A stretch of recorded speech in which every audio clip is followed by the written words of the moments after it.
Hello, hello. হ্যাঁ কি দাদা। ছোট ভাই, পেকু নিয়ে খাল কাটলি হবে? লাল গালিচে হাঁটতে এখনই কেন মন চায়? লাল করা বাকি আছে না? তোমারে কি কইছিলাম প্যারিসে, আর তুমি কি করতেছো আসরের মাঠে দাঁড়াইয়া? হ্যাঁ দাদা, কি হয়েছে? আপনি যেমনি গাইড করতেছেন অমনি তো কাজ হইতেছে। তোর মিয়া, জয় বাংলা পড়া কি শেষ হইছে? যেই প্ল্যান দিছিলাম তার এক্সিকিউশন কই? রক্ত না নামাইলে কি 5ই আগস্ট হইতো? জি না দাদা, এখন কি করবো কোন আপনি? ইন্ডিয়াতে বইসা ফাল পাড়তেছে।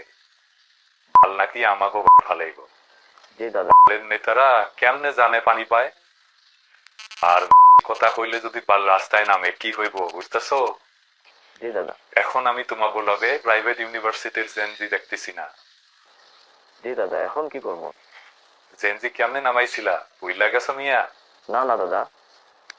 তাইলে প্রাইভেট ইউনিভার্সিটি যেগুলো তোমাকে লগে আসে ওইখান থেকে 4টা সিলেক্ট করবা, একটা মাইয়া রাখবা। জি বুঝছি। তুমি আমার বুঝছো? শোনো, তোমার ভেকু এখন কাজে লাগো। জি জি জি। মাটি কাইটা এই দেশে ক্ষমতা থাকতে পারবা না, বুঝছো? জি দাদা। কি বুঝছো? না মানে দাদা আপনি বলেন। শোনো, মার জানান দিতে হবে জেনজি ওরে। ভেকু লাগাও 32-এ। এর কথা শুরু।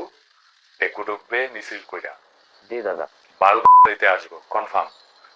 সেই সময় ওই যে একটা রেডি থাকবো 32-এ, একদম ফ্রন্টে রাখবা, ক্যামেরা 3 দিকে, বুঝছো? তারপর জয় বাংলা। জি দাদা। তারপর রাস্তা গরম। রাস্তায় আমি প্রাইভেট ইউনিভার্সিটির আবার দেখতে চাই। মাদ্রাসার এই বাচ্চার সামনে যেন না থাকে। কি বুঝছো? ঠিক আছে। ঠিক আছে বুঝছি। একে 32 শেষ। শেষ। 4টা লাশে নিষিদ্ধ। আর 7 তারিখ দিবে ইনক্লাব প্রোক্লামেশন। আর শোনো, আমি বুইরের সাথে কথা কইছি, হালারা আজি। তুমি তারে কিছু জিগাইতে যাইও না। হাসনাত সার্জিস সময় মতো স্ট্যাটাস মারবে। তুমি খালি সম্মতি সূচক স্ট্যাটাস দিবা। ঠিক আছে বুঝছি। আপনি টেনশন নিয়েন না দাদা। আমরা একটা গ্যাপে পড়ছি, সেটা থেকে মুক্তি দিতে এর উপর প্ল্যান নেই।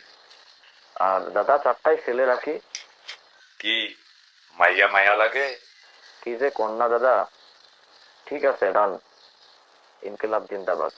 ঠিক আছে, ইনকলাব জিন্দাবাদ।